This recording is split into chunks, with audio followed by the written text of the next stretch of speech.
ক্যানিংয়ে চাঞ্চল্যকর ঘটনা। এক যুবক শুধুমাত্র আইএসএফ সমর্থন করায় বিরোধীরা তার ঘরবাড়িতে হামলা চালিয়ে ভাঙচুর করে দেয়। নিরীহ ছেলেটি এবং তার পরিবারের উপর এই অমানবিক হামলার খবর ছড়িয়ে পড়তেই বিষয়টি ভাইরাল হয়ে যায়। এই খবর কানে যেতেই চুপ করে থাকতে পারলেন না ভাইজান আইএসএফ বিধায়ক নওশাদ সিদ্দিকী।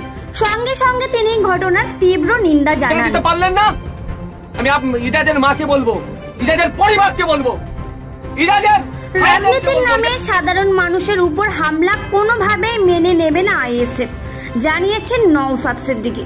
মানুষের পাশে অন্যায়ের বিরুদ্ধে এভাবেই এগিয়ে চলেছেন ভাইজান। দিয়েছেন জন্মদিনের সময় গলা টিপে মেরে দিতে পারলেন না, আমি ইজাজের মাকে বলবো, ইজাজের পরিবারকে বলবো, ইজাজের ভাইদেরকে বলবো, ইজাজের ফ্যামিলি থাকলে তার স্ত্রীকে বলবো, ইজাজের শ্বশুর থাকলে তাকে বলবো যে কি জামাই করেছেন আপনারা। ওই জামাই দেখুন, মায়ের মুখের দিকে দেখুন, মায়ের চোখের দিকে দেখুন। আমি ইজাজের মাকে আবারও বলবো কি ছেলে জন্ম দিয়েছেন, ইজাজের বাপকে বলবো কি ছেলে জন্ম দিয়েছেন। মুসলিম রীতি অনুযায়ী বলে দোয়া পড়তে হয়, ভুলে গিয়েছিলেন নাকি? কতটা গায়ে লাগতে পারে ইজাজের মা বাপকে, আমার কিচ্ছু করার নেই। এখনো ছেলেকে শুধরে নেন, ছেলেকে শুধরে নিন, কারণ ছেলে এখন উঠছে। ওই রকম এসপি লেভেলের অফিসারকে জব্দ করে দিচ্ছি আমরা, ডিএসপি লেভেলের অফিসারকে আমরা জব্দ করে দিয়েছি। আর একটা এসআই যদি উড়াটা বন্ধ করতে বলবে, না হলে বিপদ আছে। রাজ্যের সংখ্যালঘু দরদি সরকার চলছে, কিন্তু 43 জন সংখ্যালঘু বিধায়ক রয়েছে, 8 থেকে 10 জন রাজ্যসভা লোকসভার সদস্য রয়েছে। রাজ্যে বিভিন্ন জায়গায় সংখ্যালঘুদের উপরে আক্রমণ হলে নওশাদ সিদ্দিকীকে যেতে হয়, তারা কেন যাচ্ছে না? ভাবুন তাহলে তাদের লাভ কি আছে? আমি বারবার বলে আসছি, ওই মুসলমান দিকে ভোট দিয়ে কিছু লাভ হবে না, দলিত দিকে ভোট দিয়ে কিছু লাভ হবে না, আদিবাসী দিকে ভোট দিয়ে কিচ্ছু লাভ হবে না। এই ভোট দিয়ে কিছু লাভ হবে না। মানুষের মতো মানুষকে যদি তৈরি করা যায় জনপ্রতিনিধি, তাহলে ছুটে যাবে। দুর্গাপুরে গরু নিয়ে যাচ্ছিল, উগ্রবাদীরা আক্রমণ করলো, সেখানে নওশাদ সিদ্দিকীকে যেতে হচ্ছে। বিদ্যুৎ মন্ডলকে খুন করলো, তার মায়ের পাশে দাঁড়াচ্ছে, আইনি লড়াই তার জন্য চালানোর চেষ্টা চালাচ্ছে, সেই নওশাদ সিদ্দিকী যাচ্ছে। পুরুলিয়ায় দলিত আদিবাসীদের উপর আক্রমণ হচ্ছে, নওশাদ সিদ্দিকী ছুটে যাচ্ছে। চোপড়াতে আদিবাসী চা শ্রমিকদের উপর আক্রমণ হচ্ছে, নওশাদ সিদ্দিকী ছুটে যাচ্ছে। এখানে মুসলিম মায়ের উপরে আক্রমণ হলো, তার বাড়িঘর ভাঙচুর হলো, ছুটে আসছে নওশাদ সিদ্দিকী। সুতরাং আমি বলছি আবারও, এই মুসলমান দেখে 43 জন মুসলমান বিশাল কিছু করে ফেলবে, এটা আমি বিশ্বাস করি না। জনগণের জনপ্রতিনিধি তৈরি করতে হবে। আমি আবারও বলছি, মমতা ব্যানার্জি মহাশয়াকে বলছি, আপনার পুলিশ এসআই ইজাজের বিরুদ্ধে ব্যবস্থা গ্রহণ করুন। যদি ইজাজের বিরুদ্ধে ব্যবস্থা গ্রহণ না, ইজাজ সাহেবের বিরুদ্ধে ব্যবস্থা গ্রহণ না করেন, তাহলে এর জবাব কিন্তু বাংলার অগণিত হিন্দু মুসলমান দলিত আদিবাসী নির্বিশেষে মায়েরা জবাব দেবে। কারণ এই মায়ের চোখের পানি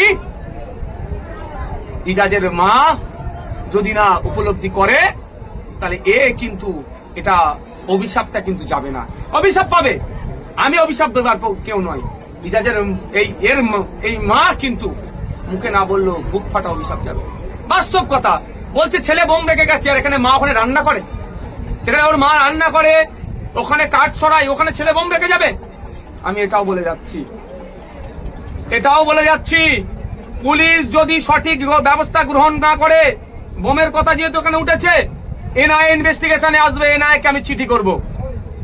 দুধকে দুধ পানিকে পানি হবে। তৃণমূলের নেতাদেরকে নিয়ে রমরামা, তখন ওই এসআই কে কিন্তু জবাব দিতে হবে এনআইএর কাছে গিয়ে। আমি এনআইএকে প্রয়োজনে চিঠি করতে পারি, আইনি লড়াই তো করবই। পুলিশ ওভার অ্যাকশন, পুলিশ কি করেছে সে লড়াই তো হবে, সাথে সাথে এনআইএকে প্রয়োজনে চিঠি করতে পারি, ডাকতে পারি। এসব বোম যদি এই মায়ের ঘর থেকে মারা হয়, এই মাকে জেলে পাঠাবো আমরা, কি অসুবিধা হবে তোমার যেতে? এই মায়ের ছেলে যদি বোম রাখে, এই মা আর মা বাটাকে জেলে ধরে ভরে দেবো, বলবো তুলে নিয়ে যা, পুলিশকে তুলে দেবো। আর বোমের নামে একটা নিরীহ মুসলমানের বাড়িতে এসে ভাঙচুর চালাবে, আবার ঘটনা টুইস্ট করার জন্য এসআই লেভেলের অফিসার আসবে, ভাঙচুর চালিয়ে গিয়ে ডাবের পানি খাবেন। আপনি তৃণমূলের নেতার বাড়িতে ডাবের পানি খাবেন কি মদ্যপান করবেন আমার দেখার দরকার নেই। আপনি কি অসভ্যতামি করবেন আমার দেখার দরকার নেই। আপনি এসে যেভাবে ভেঙেছেন, এর জবাব আপনার কাছ থেকে আমরা নেবো, ছেড়ে কথা বলবো না। আর আপনার এসপি কে আমরা ধরবো, এজাজ সাহেব আপনার এসপি কে ধরবো, আপনি সাবধানে থাকবেন, এটাও আমি বলে যাচ্ছি। আইনের মাধ্যমে আপনার সাথে বুঝে নেওয়া হবে।